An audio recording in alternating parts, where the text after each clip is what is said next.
You wake up one morning and realize life hasn't turned out the way you thought it would.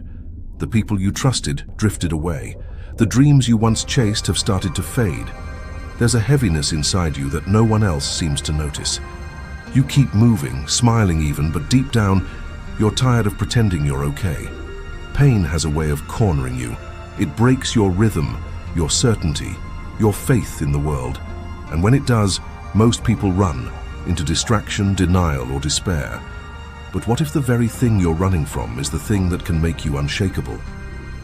Nearly 2,000 years ago, a man who ruled the mightiest empire in the world, Marcus Aurelius, faced betrayal, war, and the slow death of everyone he loved. Yet he remained calm, unbroken, free. How? Because Marcus discovered a way to transform pain into power. In this video, you'll learn how he did it, and how you can too. Ignore this lesson, and pain will continue to rule your life. Understand it, and nothing ever will again. Picture the world of Marcus Aurelius, the air heavy with smoke and fear. A Roman emperor sitting alone in his war tent, the weight of an empire pressing on his shoulders. Outside, soldiers whisper about plague and rebellion. Inside, he writes, not decrees or commands, but quiet reflections, words meant only for himself. He was the most powerful man in the world, yet he couldn't escape the things that break all of us: pain, loss, and uncertainty. His wife had died. His closest friend had betrayed him. His health was failing, and the empire he spent his life defending was falling apart. But instead of collapsing, Marcus turned inward. He realized that power over the world means nothing if you have no power over your mind. So he began training that mind, not through comfort, but through suffering. Each page of Meditations is a record of that battle, not written to inspire others, but to survive himself. To understand how he stayed strong, you must first understand the philosophy that shaped him: Stoicism. Stoicism was not about suppressing emotion or pretending to be unfeeling. It was about seeing reality clearly and refusing to be its slave. The Stoics taught that life will bring you pain, injustice, and loss. You can't stop that, but you can control how you respond. They divided life into two categories: what you can control, your thoughts, your choices, your attitude, and what you cannot, everything else. Most of our suffering, they said, comes from trying to control the uncontrollable: other people, outcomes, time, even death.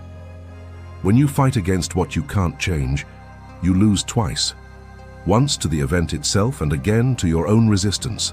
Marcus refused to lose that second battle. He wrote, "You have power over your mind, not outside events. Realize this, and you will find strength." In those lines lies the essence of Stoic resilience: the calm acceptance that the world will hurt you, and the courage to remain unbroken anyway. Imagine it: armies dying of disease, enemies pressing at the borders, family gone. And yet Marcus wakes up every morning, whispers to himself, "Today I will meet interference, ingratitude, arrogance, betrayal, selfishness, and stupidity." He doesn't say this with bitterness. He says it with peace, because he knows if he can face these things without losing his inner balance, he has already won. This was Stoicism in motion, not a theory but a discipline. It trained the mind the way soldiers train their bodies. Every hardship became a test, every insult a chance to practice patience, every pain an opportunity to prove strength. Marcus wrote not to escape the world, but to master himself within it. His pen became his sword, his journal a fortress, and his thoughts his only kingdom that could not be invaded. So when you read Meditations today, you're not reading philosophy. You're reading survival notes, a man reminding himself, page after page, endure, adapt, stay human. He understood something most people never do. Pain is not punishment, it's training. The next time you face something that feels unbearable, remember Marcus. Remember that an emperor once felt the same despair, the same fear, the same exhaustion you feel now. But instead of asking, "Why me?" he asked, "How can this make me stronger?" That single shift in thinking, from victim to student of pain, changed his life. And if you can learn to think the same way, it can change yours too. So how exactly did Marcus Aurelius turn pain into strength? What practical mindset allowed him to face tragedy without breaking? Let's step into the core of his teachings, the inner architecture of a mind that refused to be defeated. Pain is not the enemy. Your judgment is you felt it before. The sting of rejection, the silence after a message left unanswered, the emptiness of losing something or someone you love. The pain feels personal, unbearable, almost unjust. But Marcus Aurelius saw it differently. He wrote, "If you are distressed by anything external, it is not the thing itself that troubles you, but your judgment of it."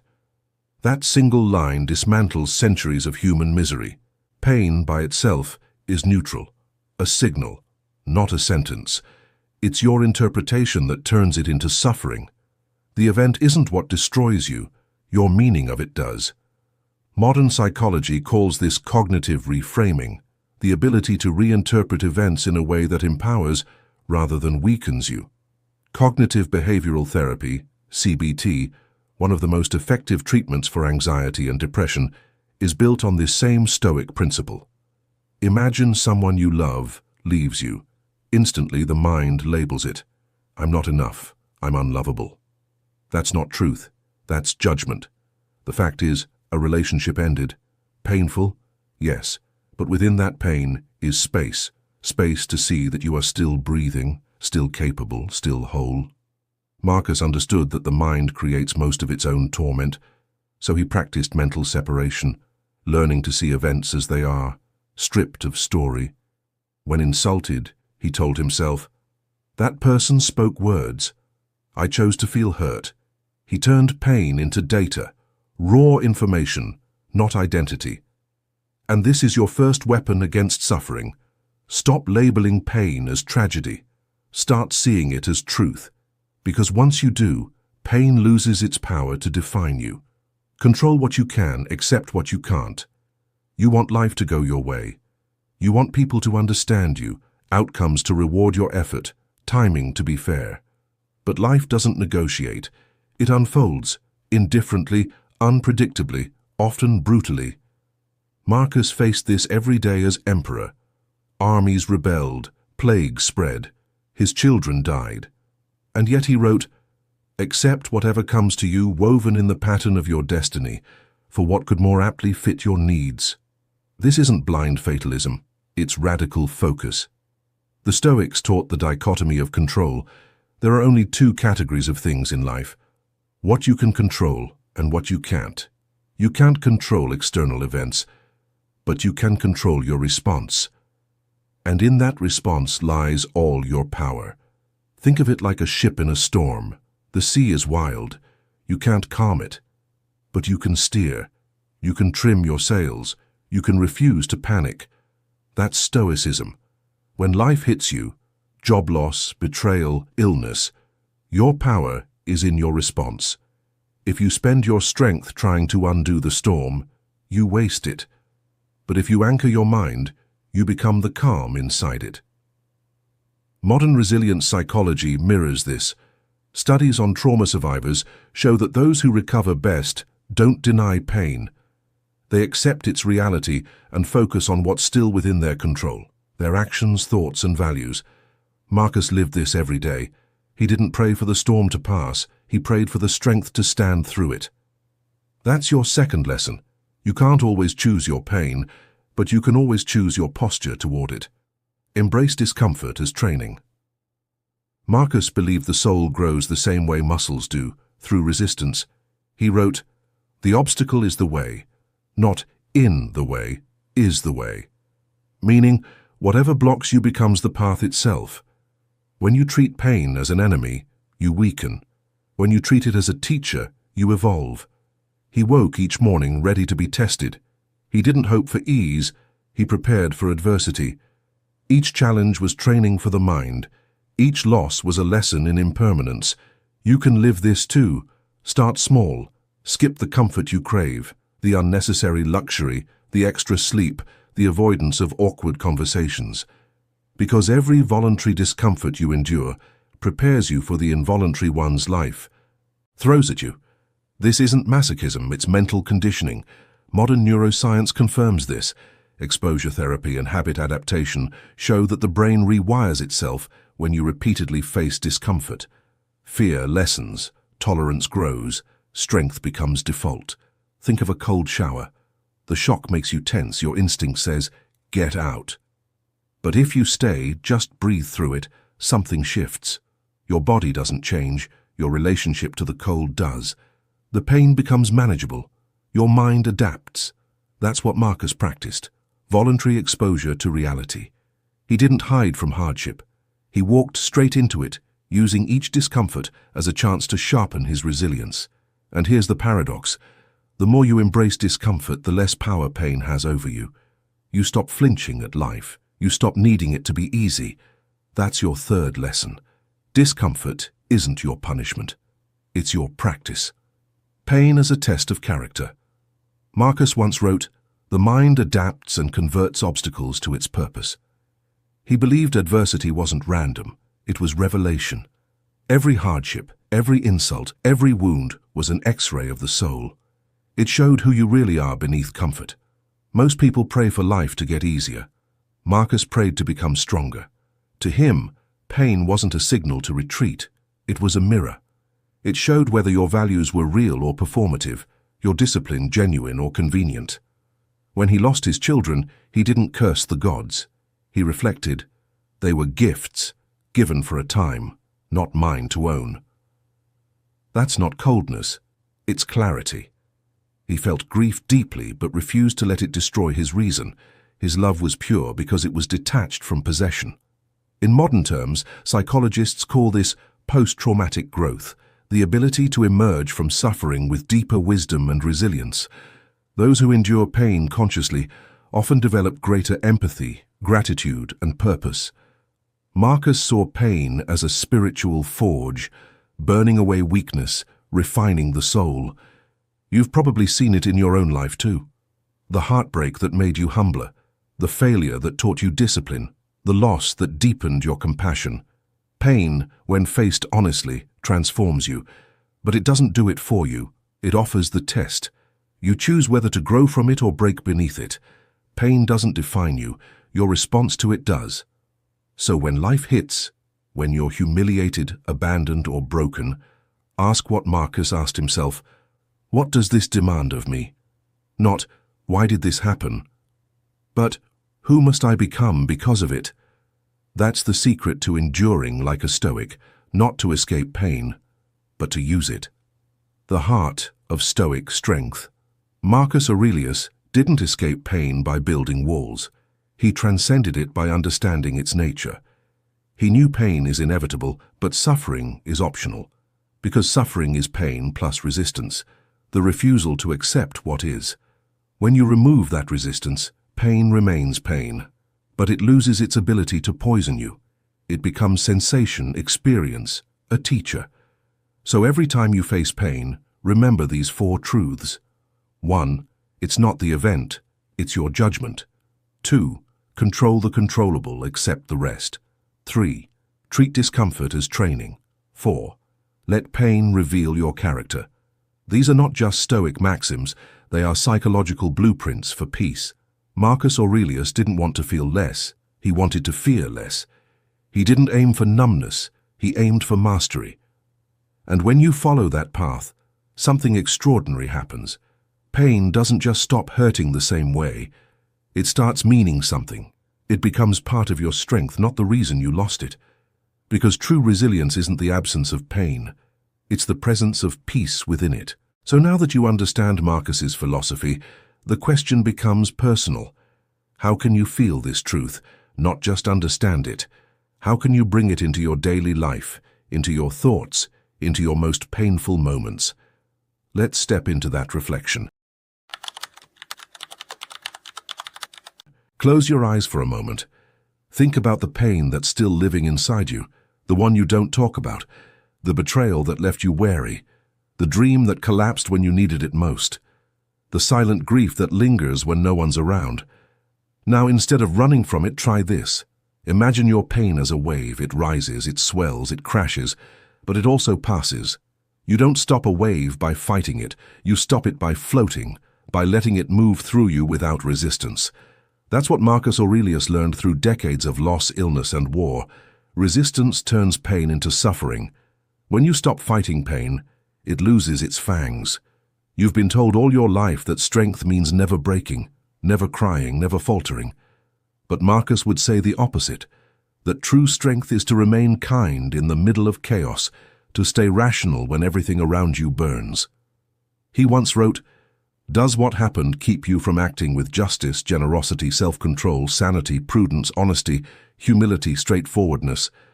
And then he answered himself, "No." That's the Stoic miracle. Pain can take everything from you except your character. When you lose control over your circumstances, you still have control over your conduct. When life strips you bare, it gives you a chance to see who you really are. So ask yourself, what kind of person do you become when you're in pain? Do you close off or do you stay open? Do you react or do you respond? Do you curse the world or do you let it carve you into something wiser? The truth is, pain doesn't disappear when you accept it. It transforms, it softens its edges. It becomes quieter, almost sacred, like a teacher that whispers rather than screams.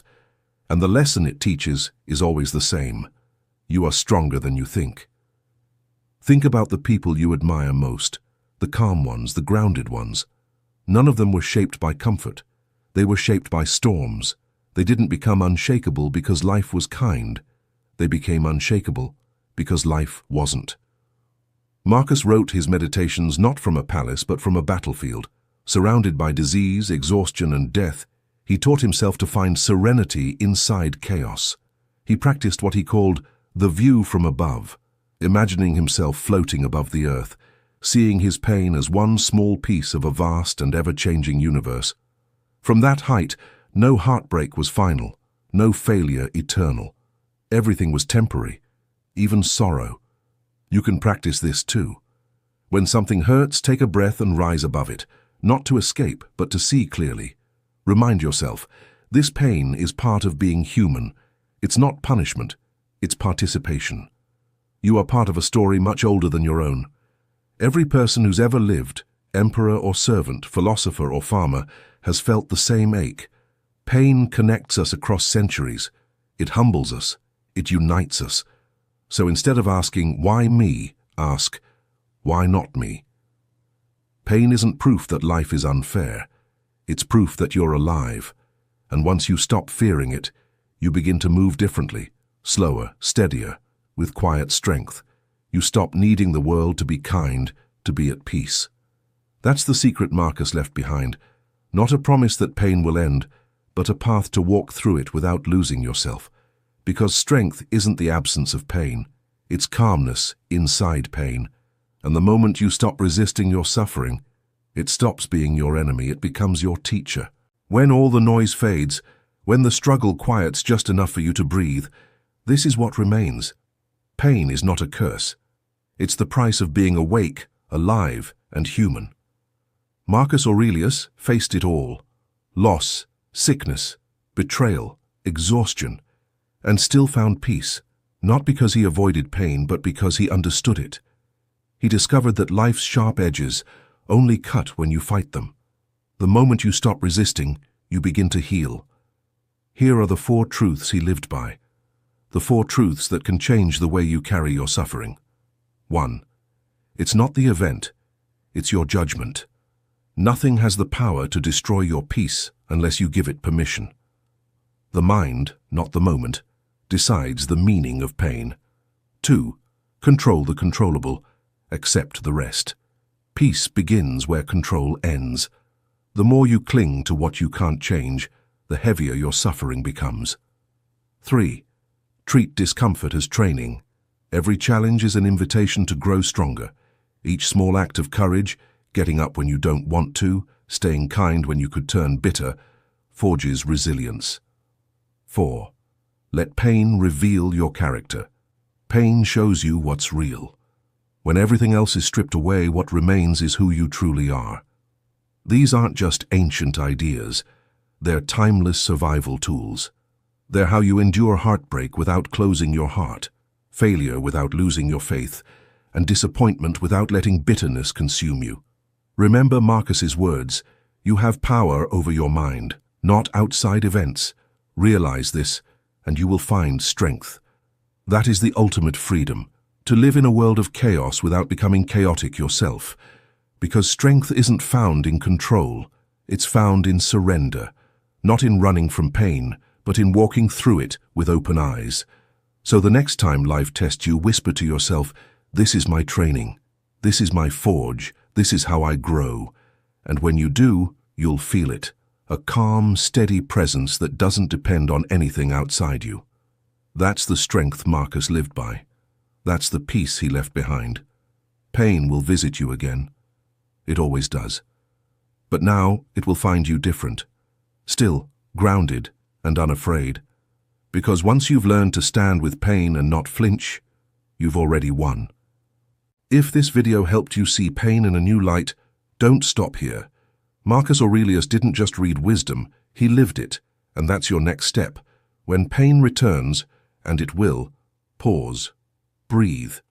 Ask yourself, what would Marcus do? Would he curse fate? Or would he turn inward, steady his mind and remind himself, the obstacle is the way. Your power lies not in changing the world, but in mastering the way you move through it. So take this wisdom with you, into your mornings, your heartbreaks, your quiet nights. Let it shape how you think, how you respond, how you live, because the moment you begin to see pain as your teacher, you start walking the same road that made emperors wise and ordinary people unbreakable. If this message resonated with you, subscribe for more philosophy and psychology that helps you master your mind and build strength that no storm can touch. Remember, pain may visit your life, but it doesn't have to rule it. You do.